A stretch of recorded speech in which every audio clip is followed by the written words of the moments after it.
Shalom, peuple de Dieu, shalom, bien-aimés, nous sommes réunis ensemble encore aujourd'hui pour partager la parole, pour nous édifier et pour nous soutenir. Alléluia.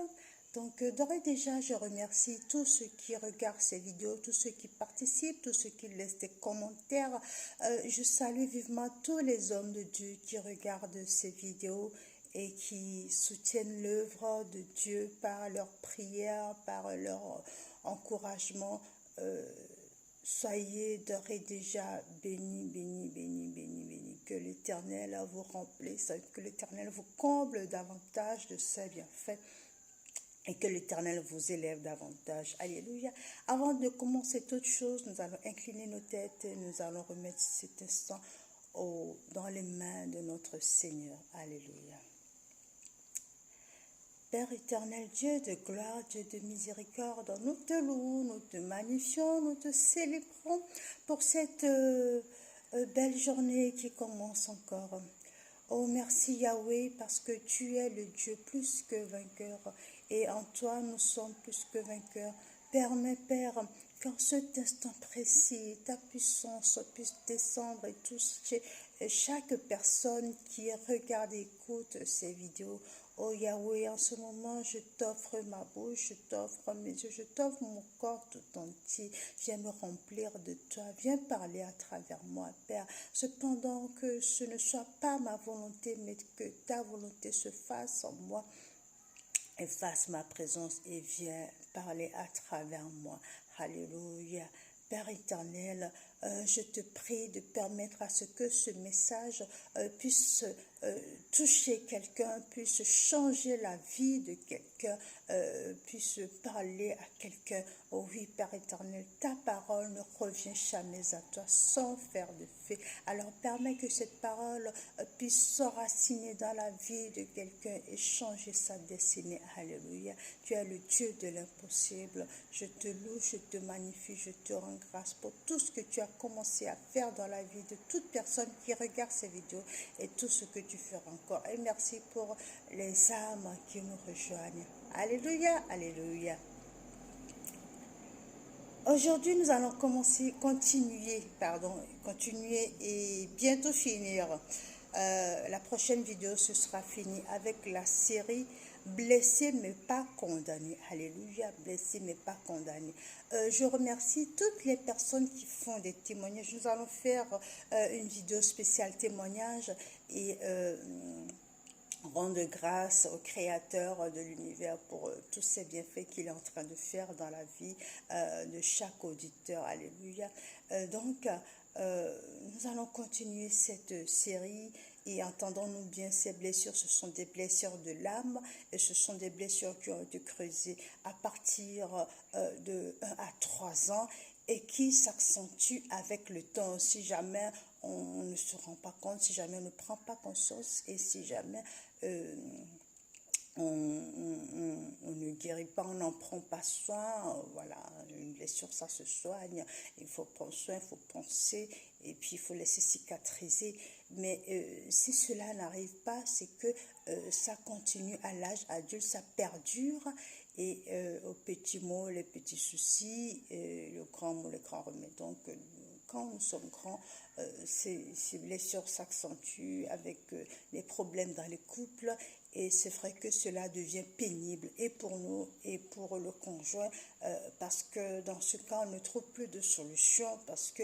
la base, la source est tellement atténuée qu'on a du mal à trouver la source pour pouvoir régler le problème. Donc, il est très important de retourner à la base, retourner à notre enfance dès que nous avons un souci, ne serait-ce même que un souci de santé, le problème de myopie ou problème de maux de tête ou problème bon, quand je parle de maux de tête, c'est maux de tête fréquents. Bon, est-ce que voilà, il y a il faut voir la psychologie derrière, il faut voir ce qu'il y a dans l'enfant, ce qui a créé cela. Ce sont des troubles psychosomatiques et on a aussi des eczémas, des plaques qu'on a sur le corps que l'on ne comprend pas toujours. Donc tout ça, il faut remonter et voir ce qui a pu heurter notre sensibilité à un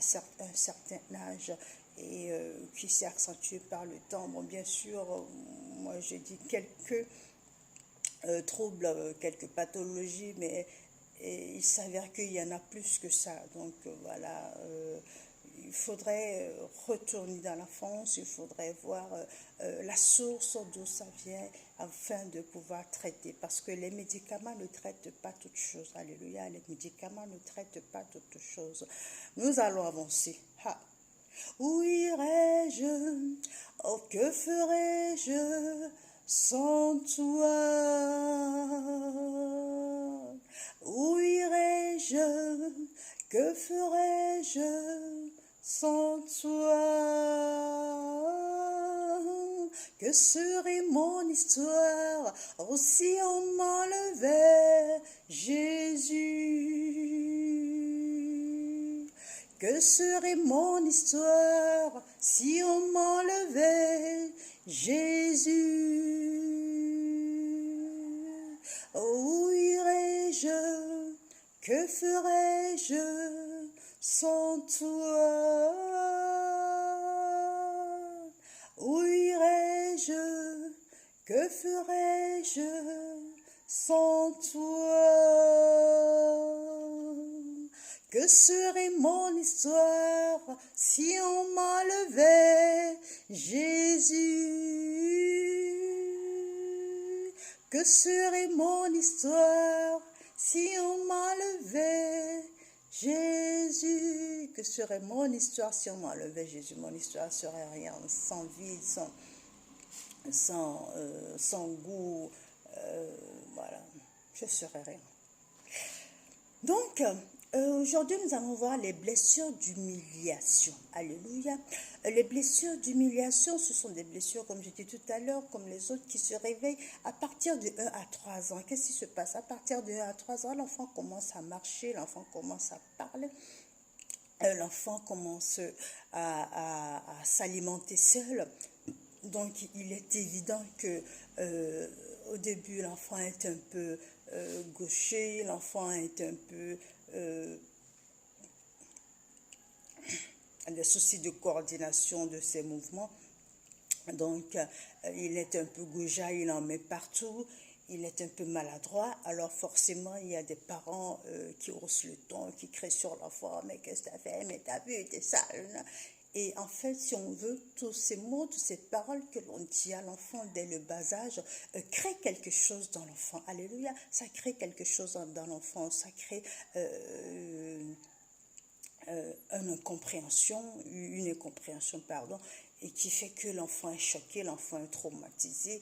Voilà. Je vais juste ouvrir une petite parenthèse, après nous allons avancer. Pour toute personne, pour tous les parents qui regardent ces émissions-là, je vais juste vous ouvrir une parenthèse. Quand vous avez des enfants, il faut bien faire attention. Il y a des enfants plus sensibles que d'autres. Alléluia. Donc, quand vous êtes en présence d'un enfant sensible, au lieu de crier tout sur lui, déjà, c'est pas qu'il de crier sur l'enfant, ok? Mais au lieu de crier, de hausser le ton sur l'enfant, de lui dire d'un mot sale ce que vous avez de méchant sur le cœur, expliquer à l'enfant, ok? Il y a beaucoup de parents à l'heure actuelle qui punissent l'enfant sans pouvoir l'expliquer. Alléluia. L'enfant est puni, ok? L'enfant est mis au coin ou alors l'enfant a eu des fessées. C'est tout à fait logique parce que la Bible même nous autorise à corriger nos enfants.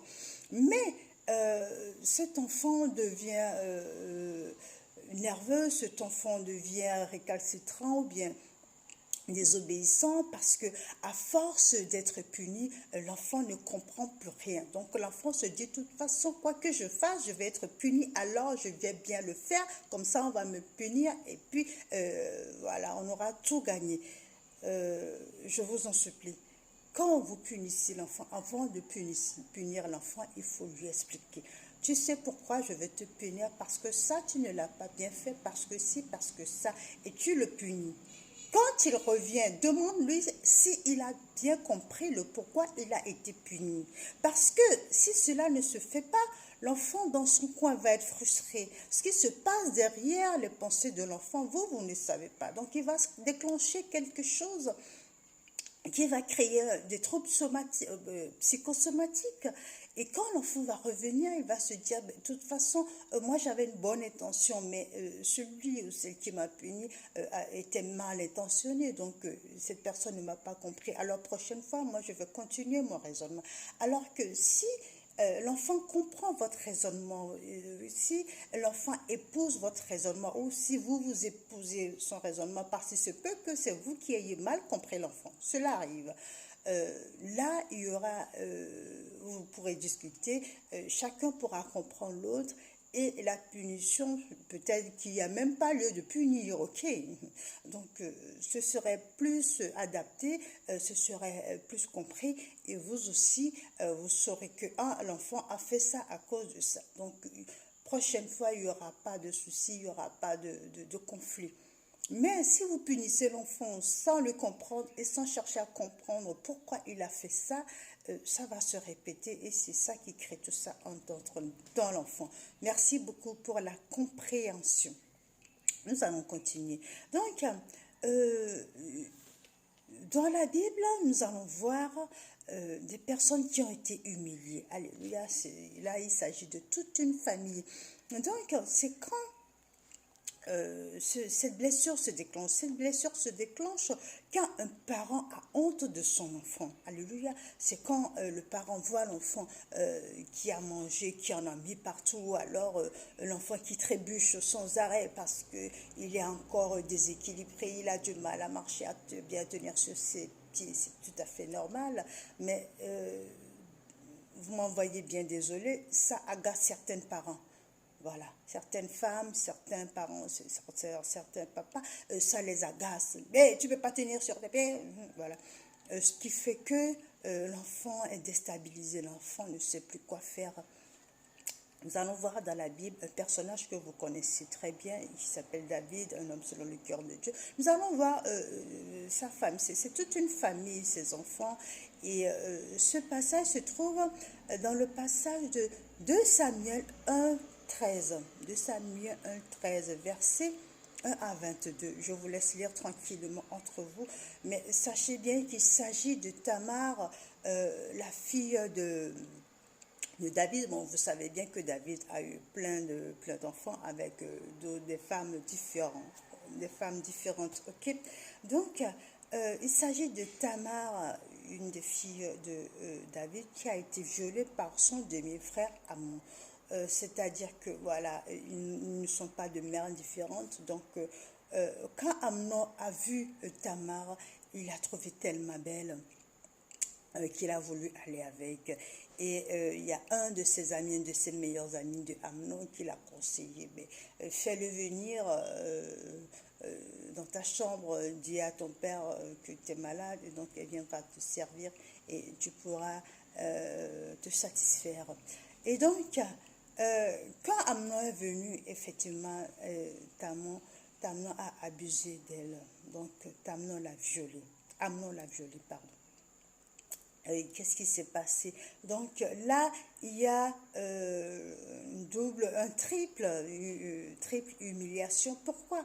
Parce que dans ce cas, d'abord, la jeune fille qui a été déshonorée elle-même, qui a été violée elle-même, elle a été déshonorée, elle a eu honte. Donc nous verrons dans le verset 12 de ce passage, Tamar qui disait, ne me déshonore pas. Ne me déshonore pas, qu'est-ce que cela veut dire? Ne me fais pas perdre mon estime, ne me fais pas perdre mon honneur, parce que pour une femme, c'est quand même un déshonneur, c'est perdre son privilège d'être femme, de se faire violer. C'est très traumatisant. Au verset 13, nous verrons Tamar qui disait encore à Amnon, où irai-je traîner ma honte? Alléluia. Où irai-je traîner ma honte? Ne me déshonore pas. mais où irais-je traîner ma honte?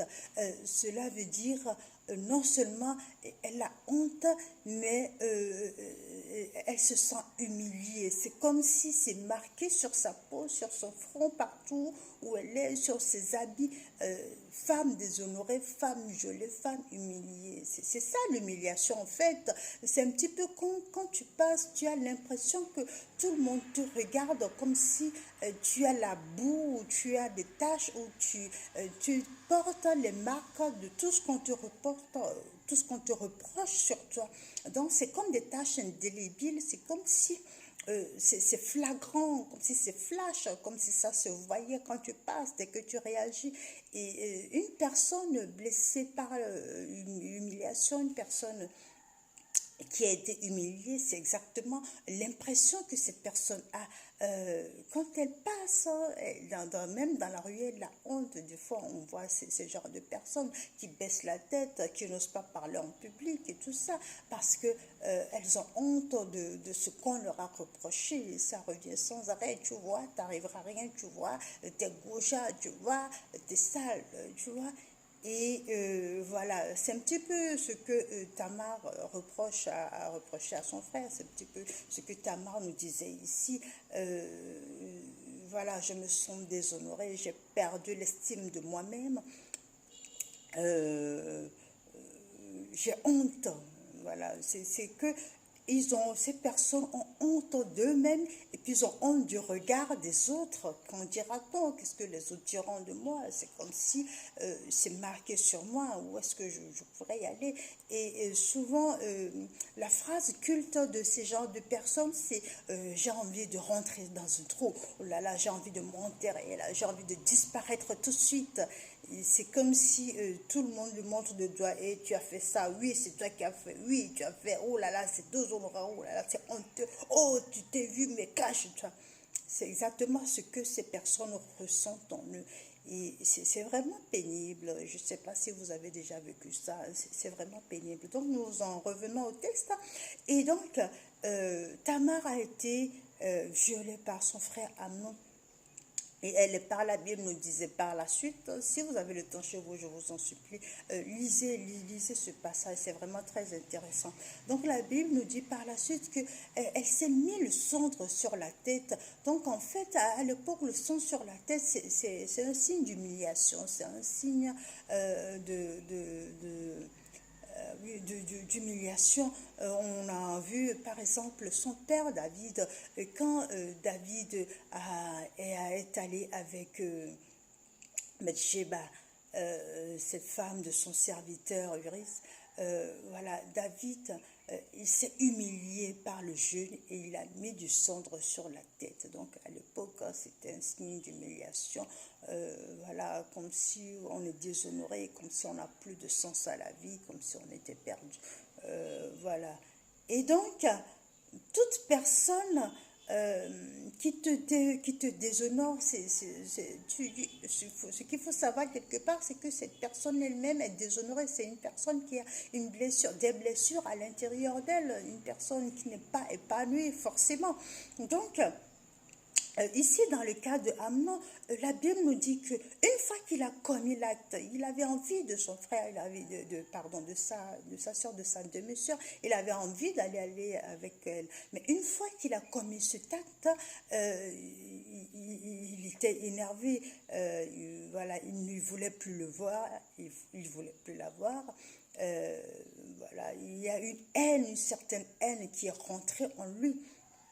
Donc, si vous voulez bien, toute personne qui a déjà ce désir d'humilier l'autre, c'est une personne qui a lui-même des blessures. C'est une personne qui est remplie de haine, de colère, d'amertume, qui ne sait pas comment extérioriser ce genre de problèmes, ce genre de soucis. Donc, il extériorise par l'humiliation, t'humiliant, te montrant du doigt que c'est toi, mais en fait, ce sont ses propres blessures qui refont surface.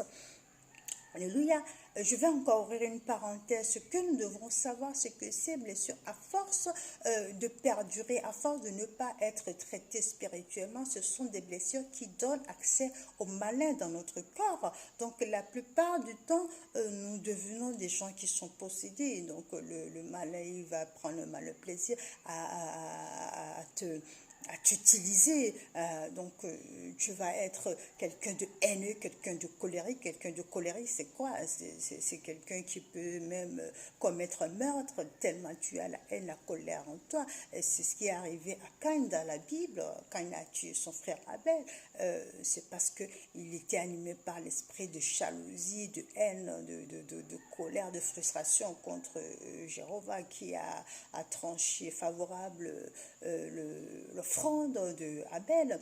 Mais en fait, qu'est-ce qui s'est passé? C'est parce que ces deux frères, bon, vous savez bien, dans la Bible, ce sont les enfants de Adam et Ève. Donc, il se pourrait que Caïn, au bas âge, a développé, avait déjà ce complexe, avait déjà cette blessure d'humiliation de la part des parents. Et donc, forcément, ça s'est développé. Alléluia, je ferme la parenthèse. Donc, nous allons voir deux versets qui parlent d'humiliation dans la Bible. Et donc, là, en fait, Tamar a été déshonorée, mais si nous continuons le récit, nous verrons que David lui-même a été humilié parce que pour David, apprendre que son demi-frère va avec son fils issu d'une autre mère, issu d'une relation avec une autre femme, est allé à violer une fille, a violé sa propre fille issue d'une autre relation. C'est quand même déshonorant pour lui aussi, c'est humiliant. Et nous verrons un peu plus loin que son frère Absalom, qui était le frère direct de Tamar, a vengé cette dernière. Il a carrément tué Amnon par la suite parce que lui aussi il s'est senti humilié. Donc il y a eu 3 personnes dans le coup, dans toute une famille, il y a 3 personnes qui ont été humiliées par cet acte. Donc comprenez-moi bien que ce n'est pas un acte anodin, ça entraîne encore d'autres personnes et forcément ça entraîne d'autres blessures, ce qui fait que ça s'engraine, c'est sans fin. C'est un petit peu le serpent qui se mord la queue, on commence et on ne sait pas où ça s'arrête. Donc ces histoires de blessures, ce n'est pas que je m'ennuie, que je viens vous raconter des blabla, ce sont des blessures qui existent bel et bien réelles et qu'il faut prendre en considération et qu'il faut encore penser tant qu'il était temps, spirituellement bien sûr, psychologiquement. Et donc tous ces conseils que je vous donne, tous ces versets que je vous donne, reprenez-les. Rapprochez-vous d'un homme de Dieu si vous en avez à côté, ou rapprochez-vous de moi, il n'y a pas de souci, je ne mords pas, je n'ai jamais mordu personne. Alléluia. Donc, Tamar a été déshonoré, Tamar a été humilié, David son père a été humilié, Absalom son frère a été humilié. 3 personnes dans le même coup, juste parce que le malin est passé par là pour dire à son frère, ah mais tu sais, le malin c'était qui dans l'histoire? C'était l'ami de Amnon qui lui a dit, mais tu sais tu peux y aller avec. Il aurait un bon conseiller, il n'en serait pas là. Le conseiller aurait pu lui dire, mais tu sais, c'est ta soeur-là, tu pousses un petit peu le bouchon trop loin. Et oh, calme-toi, ressaisis-toi, il y a plein de filles encore plus belles. Donc voilà, un petit peu le dérouter ses pensées. Mais l'ami en question l'a poussé à l'acte. Alléluia. Donc il faut qu'on se méfie aussi de notre entourage. De ceux que nous avons autour de nous. Donc ceux-là aussi peuvent activer les blessures en nous. C'est pour ça, je disais tout à l'heure, que les blessures, si nous ne le traitons pas, Satan passe par là. Donc cet ami a été utilisé par Satan. Et vu que Amnon lui-même, il avait déjà des blessures qui sont infectées. Amnon, il était aussi poussé par Satan. Donc voilà, il y a eu plein de blessures qui ont fait que Satan est passé par là, a voulu détruire la famille. Alléluia. Donc, en même temps que je dis ça, je déclare dans ta vie que toute personne qui vient dans ta vie pour te déshonorer, pour t'humilier, qu'il soit condamné à jamais dans le feu devant du Saint-Esprit. Donc, je répète, toute personne poussée par l'esprit malin, parce que ce ne sont pas des personnes qui font ça parce qu'ils veulent, mais ils sont poussés par quelque chose, ils sont poussés par une pensée, ils sont poussés par le malin. Le malin agit comme ça, il va t'insuffler une pensée, tu vas dire je vais le faire, je vais le faire.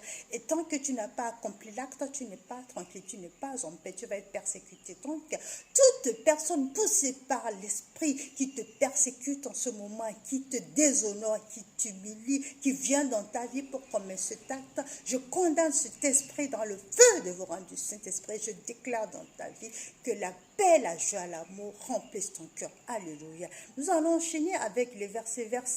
Job 22, verset 29. Je lis la parole du Seigneur. Job 22, verset 29. Amen. D'où l'humilité.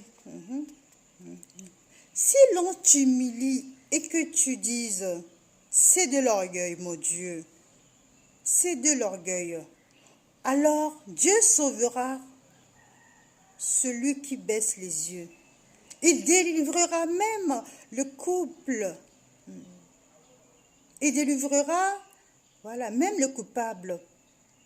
Qui devra sa délivrance à la pureté de tes mains. Amen. Je récapitule. Si l'on t'humilie et que tu dises c'est de l'orgueil, alors Dieu sauvera celui qui baisse les yeux. Alléluia.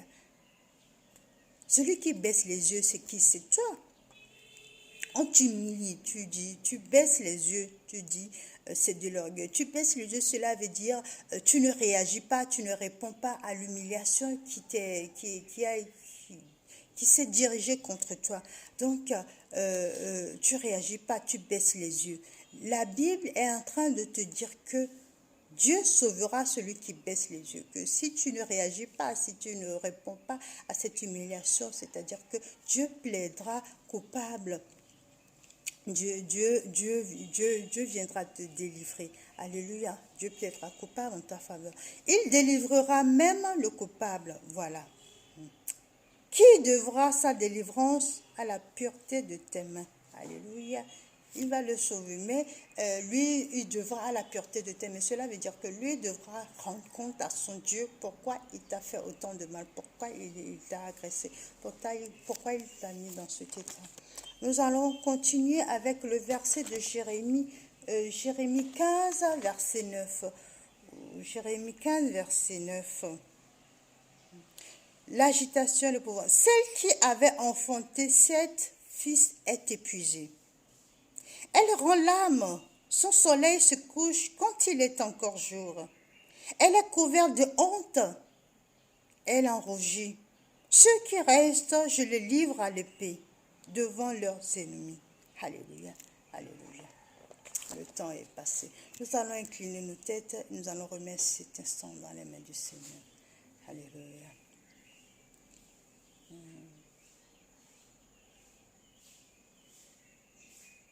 Souffle, souffle de Dieu, nous t'accueillons. Viens purifier nos cœurs. Oh, souffle, souffle de Dieu, nous t'accueillons. Viens purifier nos cœurs. Père éternel, Dieu de gloire, Dieu de miséricorde, nous te remercions, nous te magnifions pour cet instant magique que nous avons passé en ta présence. Oh Yahweh, nous remettons tout entre tes mains. Oui, c'est vrai que nous avons des blessures. Oui, c'est vrai que des fois, par moments, ça refait surface et que ça perturbe notre existence et que le prince de ce monde se donne un malin plaisir à nous torturer. Oh Yahweh, en ce moment, nous te remettons tout, nous te donnons tout ce que nous avons sur le cœur, nous t'offrons tout ce que nous avons comme blessure. Yahweh, oui, il est vrai que la Bible nous dit que par tes meurtrissures, nous sommes guéris. Yahweh, nous sommes conscients que ton sang a coulé à Golgotha pour nos péchés, pour nous laver, pour nous purifier. En ce moment précis, Père, nous te demandons de faire couler ton sang à nouveau sur nous. Ce sang qui nous lave, ce sang qui nous purifie, ce sang qui nous restaure, ce sang qui nous relève. Alléluia. Merci Père, parce que quand nous invoquons, tu nous exauces. En ce moment, je vais prier pour tous ceux qui regardent cette vidéo pour la première fois, qui disent, oui, moi j'ai tout ça en moi, mais ce Jésus, je ne le connais pas. Tu vas mettre tes mains sur la tête, nous allons prier. Alléluia, que l'Éternel te bénisse. Père éternel, Dieu de gloire, Dieu de miséricorde, regarde tes enfants assoiffés de toi, tes enfants qui sont là, qui veulent t'appartenir, qui veulent se faire appeler tes enfants, mais qui ont du mal à avancer, qui ont du mal à reconnaître que tu es Jésus, que tu es le Dieu de l'impossible, que tu es le Dieu de l'univers. Je te prie, Père, révèle-toi à eux puissamment, révèle-toi à eux, touche chacun de leur cœur, mets la baume sur leur cœur et parle-leur, alléluia, parle-leur, montre-toi à eux, donne-leur des directives. Oh, Yahweh, souffle un vent nouveau sur toute personne qui regarde ces émissions, fais-leur du bien et permet que leur vie puisse changer. Alléluia. Je déclare la vie de quelqu'un changer à partir de cet instant. Tu viendras témoigner et tu goûteras aux merveilles de l'Éternel. Alléluia. Demeure béni, bien-aimé, et n'oublie pas, tu as un Dieu qui t'aime. Garde le sourire.